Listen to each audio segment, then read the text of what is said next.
just as an introduction, welcome Steve Rooke from the British Siberian Husky Racing Association, and I see it's been arranged.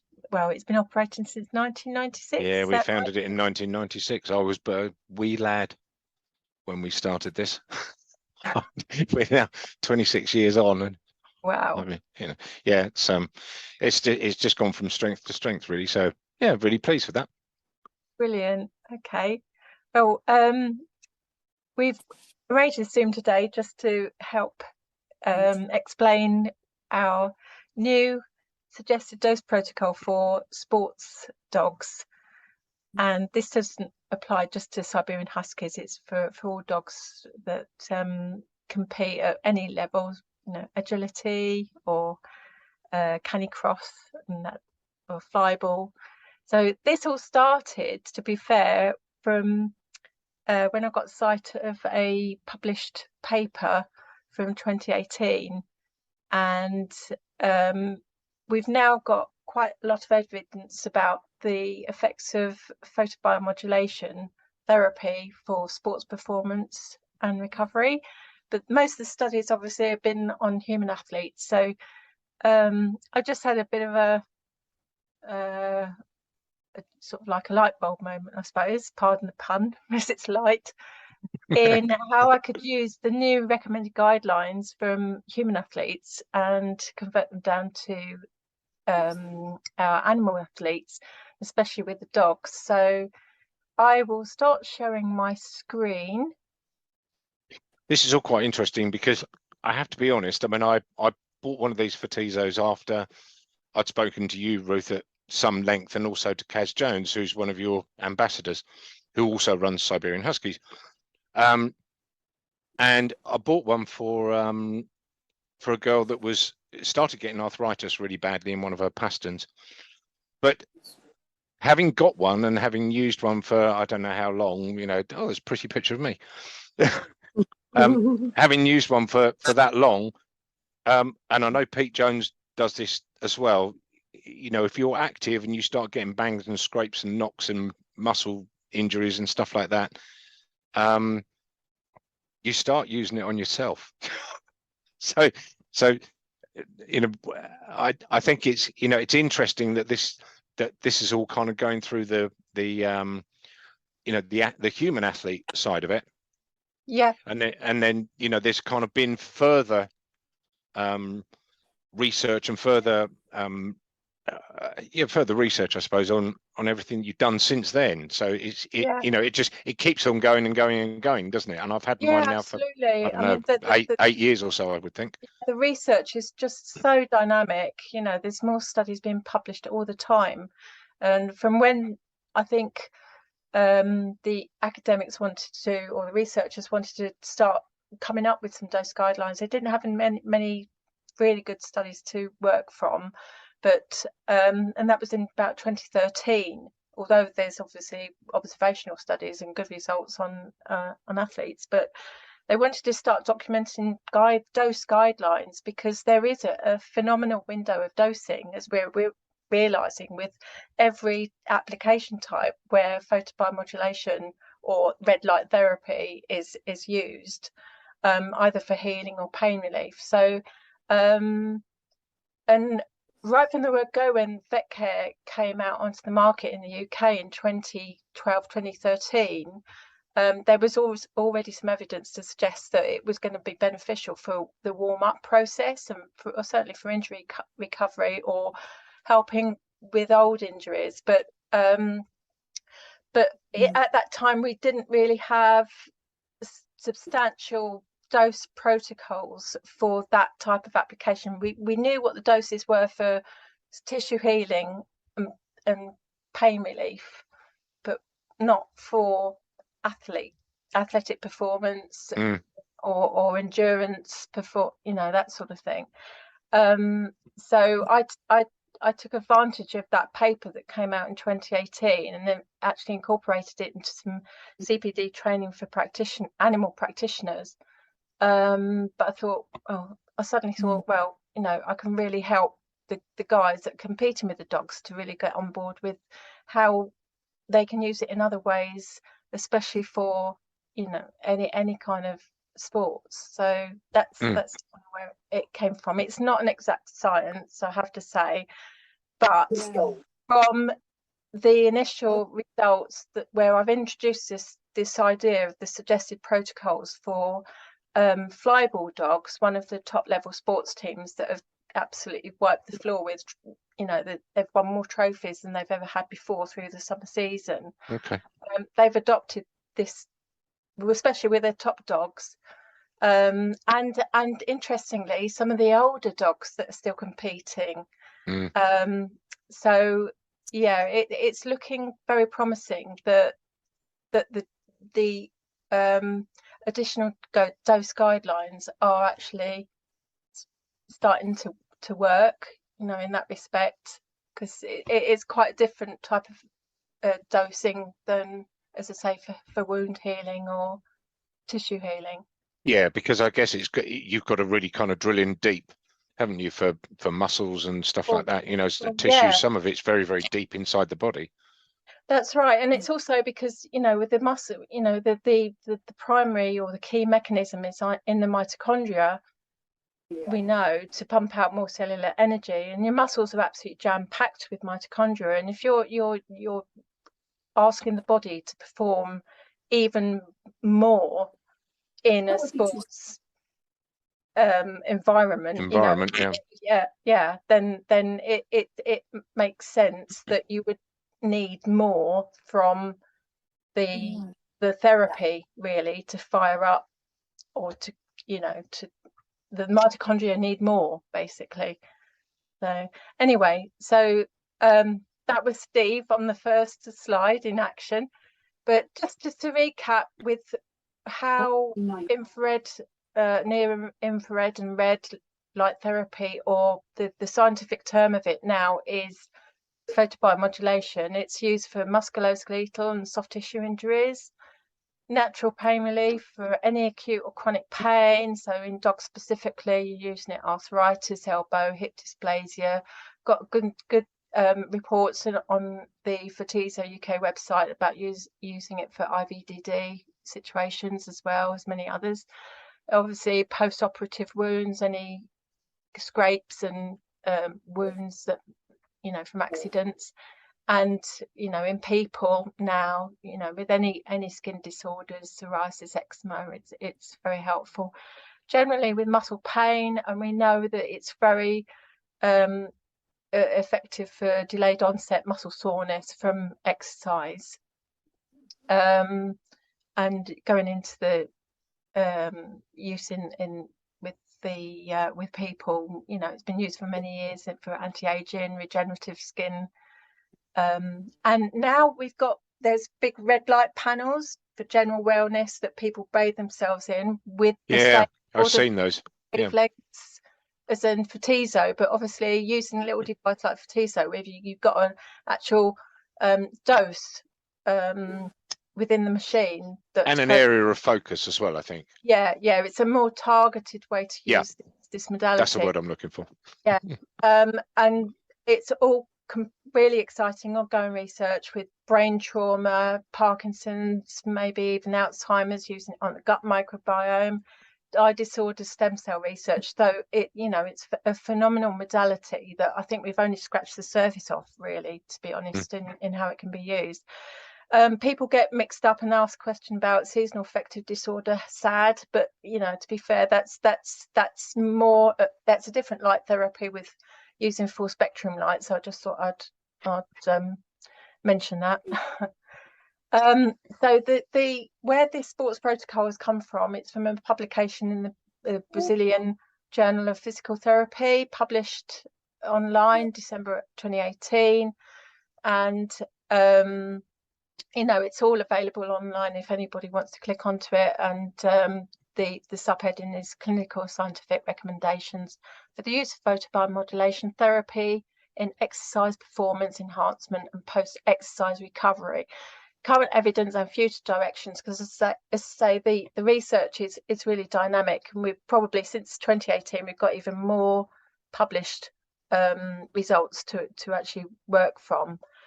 So the actual review, or it was a masterclass paper, basically looking at lots of different studies, and from 2013, when the authors first started to think about publishing some dose guidelines.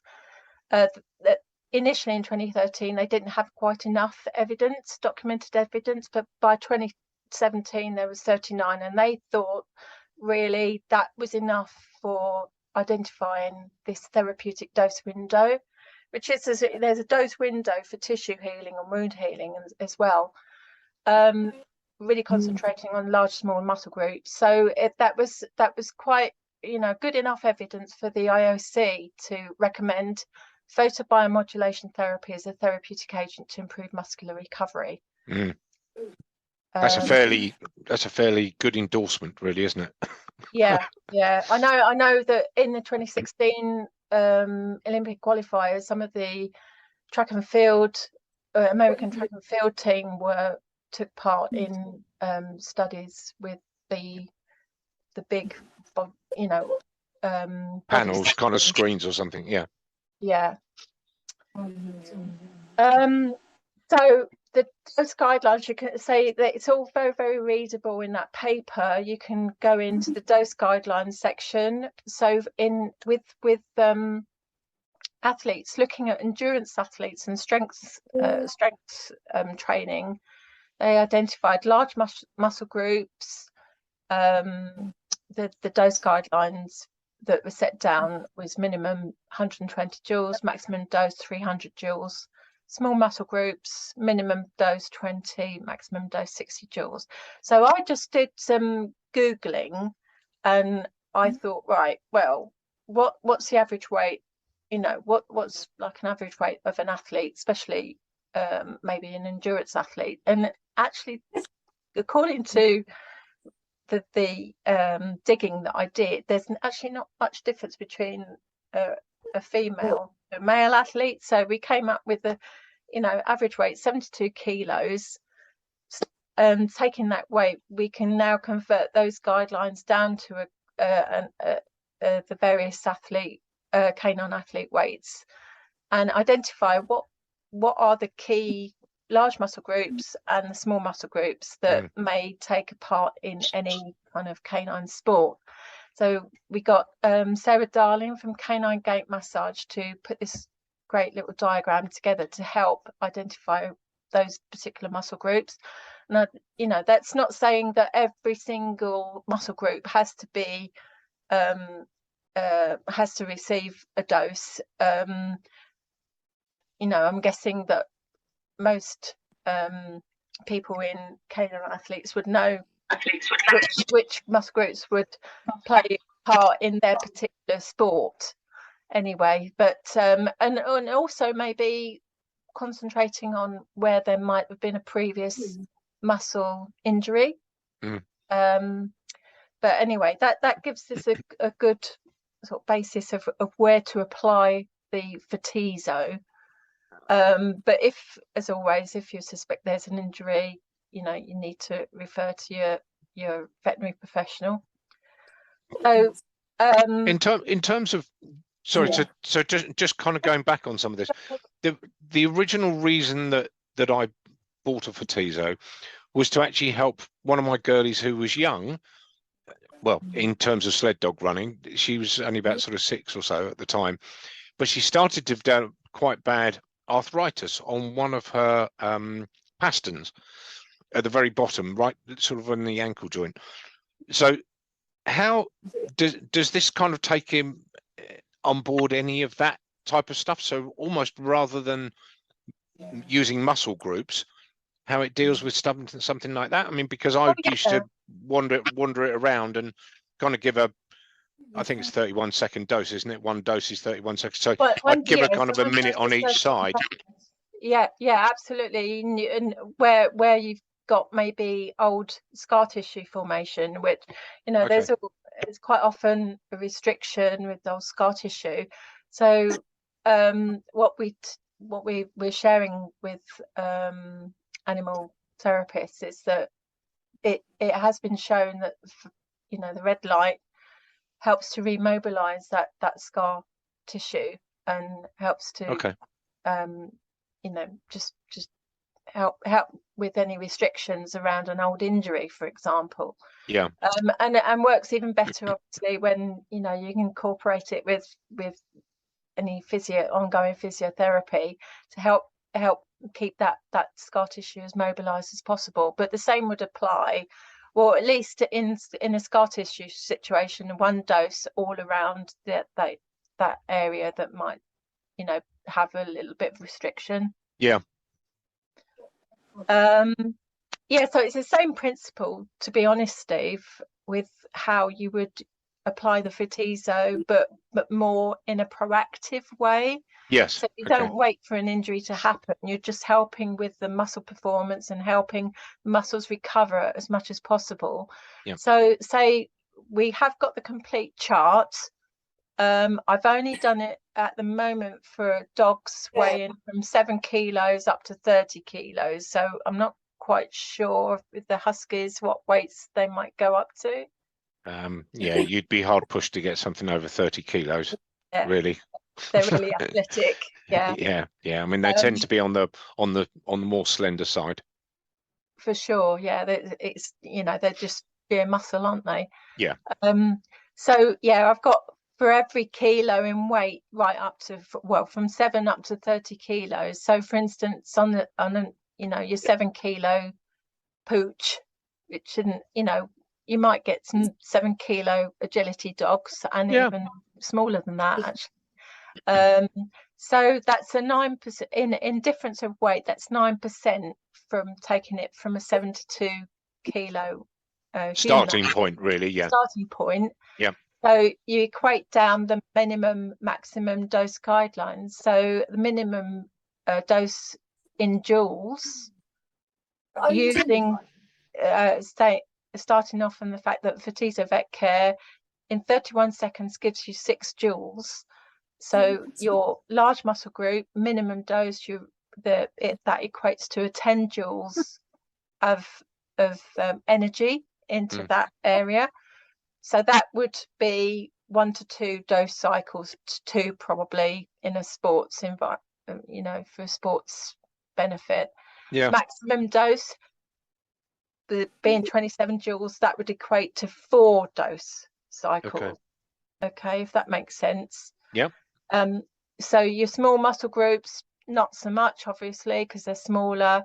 Your minimum dose is only 2 joules, and that, you know, you can do a whole dose, or maybe, you know, you can move it around. Split a dose, yeah. That muscle group area. And maximum, you're only talking about 5 joules anyway. Your 31 second dose of Vetcare gives you 6 joules, so that's quite a quick dose protocol. And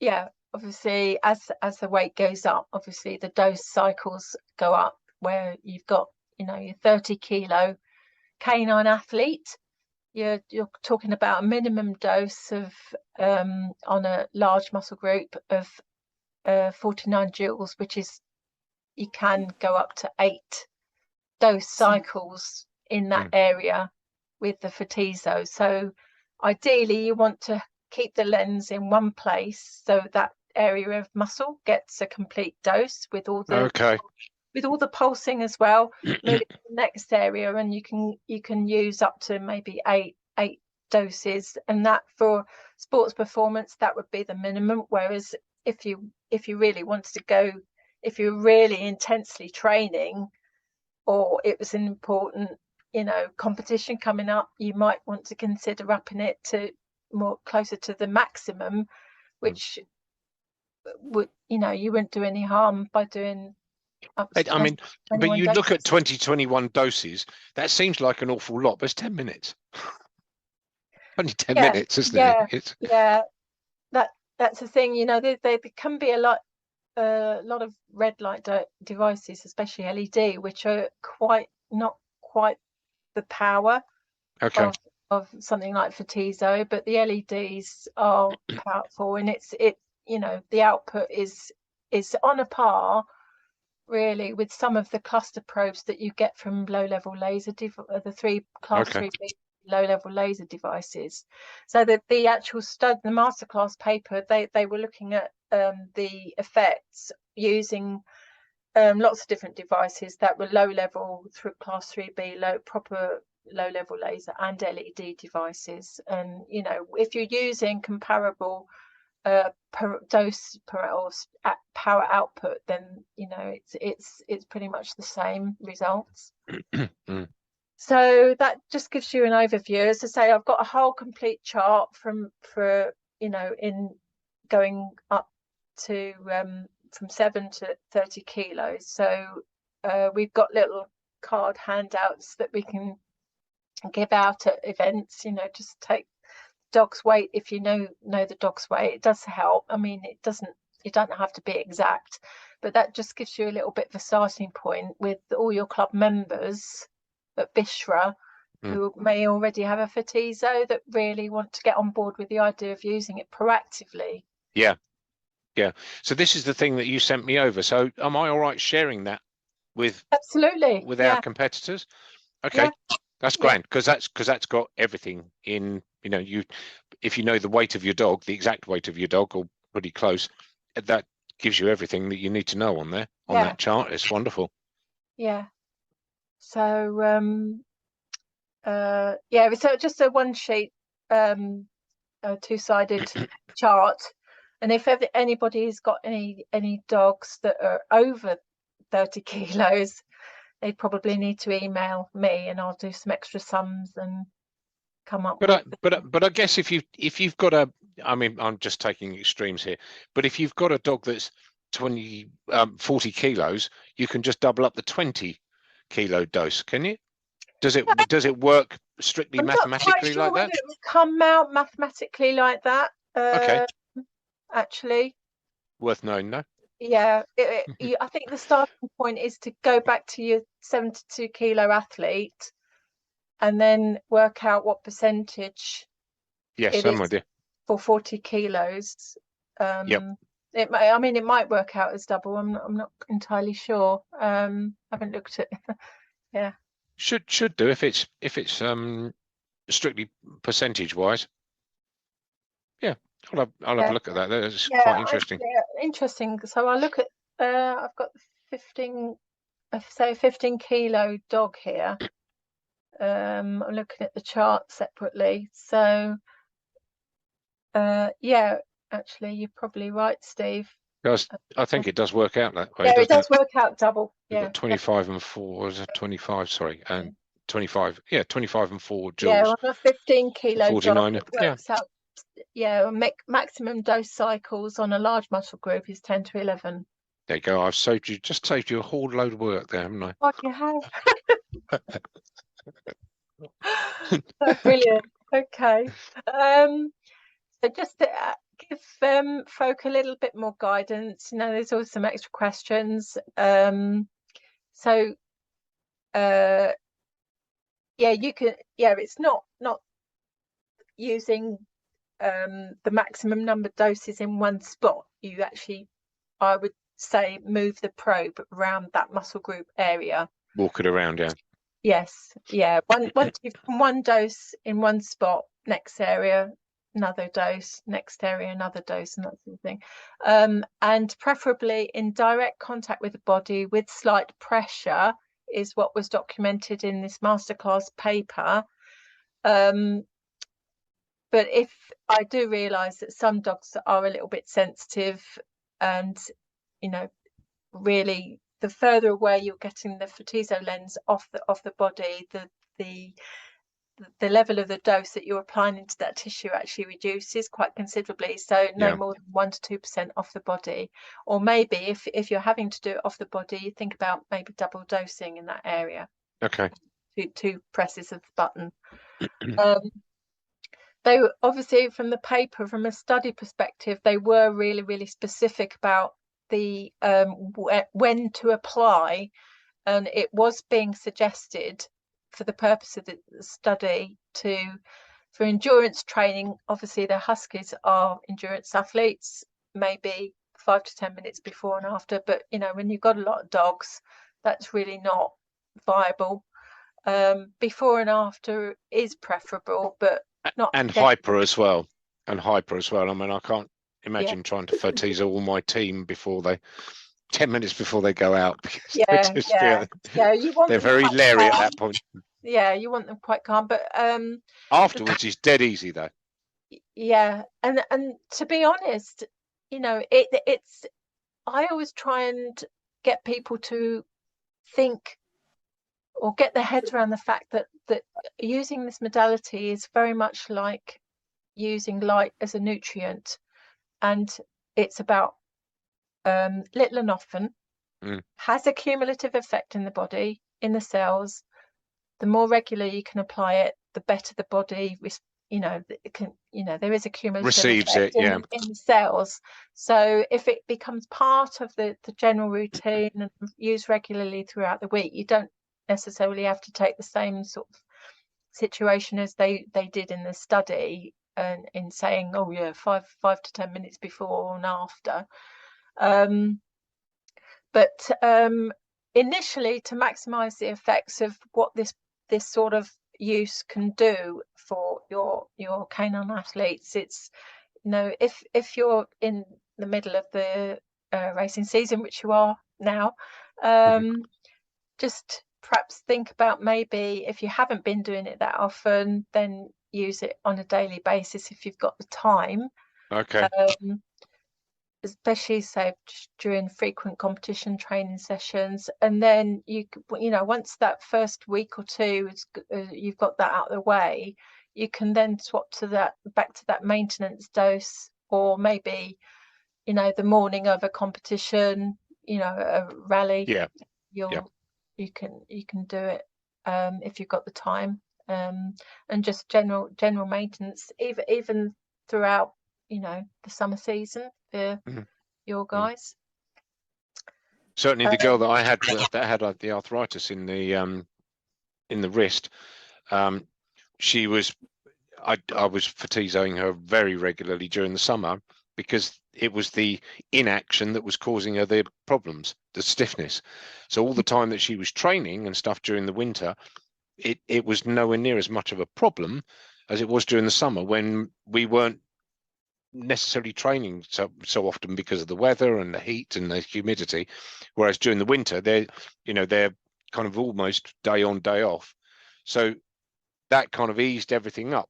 But then using the Photizo as well, kind of prepped her up ready for the next run. Yeah. So she's not still racing, is she? She's not still with us, unfortunately. She's we lost her last year, or beginning of the year. But well, you know, it's one of those things. Unfortunately, it comes part and parcel of owning dogs, unfortunately. But no, I mean, you know, running up until the last minute. Yeah, and I think, you know, with the flyball guys, you know, their feedback from because I went to the flyball, one of the flyball champs back in the summer, and they were so pleased that their veterans were still absolutely cracking performance, winning trophies, you know, and you know, in husky racing, you're still running the veterans, aren't you? And it's about keeping 5 out of my 6 dog team this year are 10 years old, all from one litter, but they're all 10 years old, and they've got a 7-year-old youngster up front. So, but they're still, you know, they're doing the distance, they're doing the mileage, they're doing the, you know, they're applying themselves every, you know, 2, 3, 4 times a week. It's incredible, really. So I think it's a very good way of keeping veterans fit. Yeah, for sure. Yeah, for sure. And keep, you know, they just love doing what they do, and they do. Going and more comfortable. Yeah, brilliant. Yeah. So just to recap on the all the study effects: increases circulation, the lymphatic drainage. You know, that's how you get the clearing of all the chemicals that build up in the muscles with extreme exercise. It helps the delayed onset muscle soreness. anti-inflammatory effects of pain, you know, helping with pain relief and any wound trauma, and any tissue trauma, cell repair. You know, if an injury occurs when you're out and about in the forest, if you can get the Photizo on it really quickly, then it'll help with the recovery even quicker. And while things are healing, this is really important as well, using the you know, modality like what Photizo can deliver is throughout the healing process. If you can reduce that excessive scar tissue, and then, you know, you're giving that injury a fighting chance of full recovery and not have complications afterwards. That's interesting, yeah. And you know, immune system, if there's any vulnerability for infection, that sort of thing. And obviously the pain relief, the calming effects, you know, it does calm, you know, it can calm them down with all the natural pain relief mechanisms and serotonin. And especially, I think, with therapists, they're dealing with muscle spasms, trigger point release, and that sort of thing. So, you know, it's incredibly versatile, as well as obviously using it proactively. So, in addition to that, have you got any more questions, Steve, on I think I've fired most of mine off during our chat. But I think it's very useful to know, really, that you can use it not just as a rehabilitation technique, but also proactively to kind of help stop stuff happening in the first place. You know, we know that flyball, agility, husky racing, whatever it is, you know, you're putting nerves and joints and muscles and stuff under quite a lot of trauma in kind of very short, impactful times. You know, if a long distance runner will probably suffer different things to a sprint racer. So it's interesting to know that, you know, if there are, even if you think a dog might be carrying an injury in kind of, you know, 3 weeks time, you could start to do something about it now, you know, which I think is, you know, it's a very interesting theory, I think. Yeah, and that's where regular checks with animal physios or chiros come into the equation, you know, with these. It was my chiro that actually recommended that I got Photizo in the first place, because she uses one. Yeah. So made sense, really. Yeah. And, you know, and it's also worth remembering for anybody watching this, but, you know, Nick, you're going to be speaking to the guys at the NATB sports clubs. So those are both human and animal athletes, aren't they? So equally, everything that I've on Canicross, is it bike drawing and bike drawing? Yeah. So the human athletes can use it in much the same way.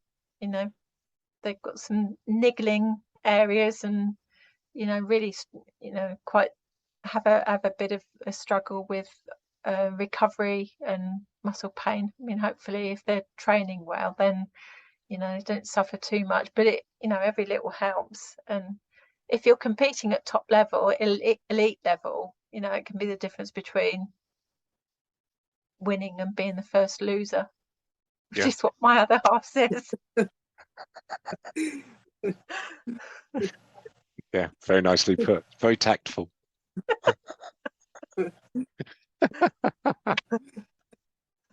But it can, and I mean, you know, I know from our racing, I mean, we've had classes decided by less than, you know, like a tenth of a second.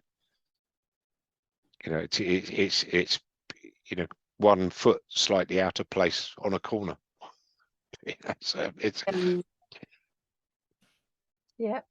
it's just part of the package, isn't it? Really, you know. There's so much science in, you know, top level sports, whether you're a human or or an animal. Yeah, absolutely there is. Yeah, no, it's good. Thank you very much indeed. Thanks. That was very good. Thank you.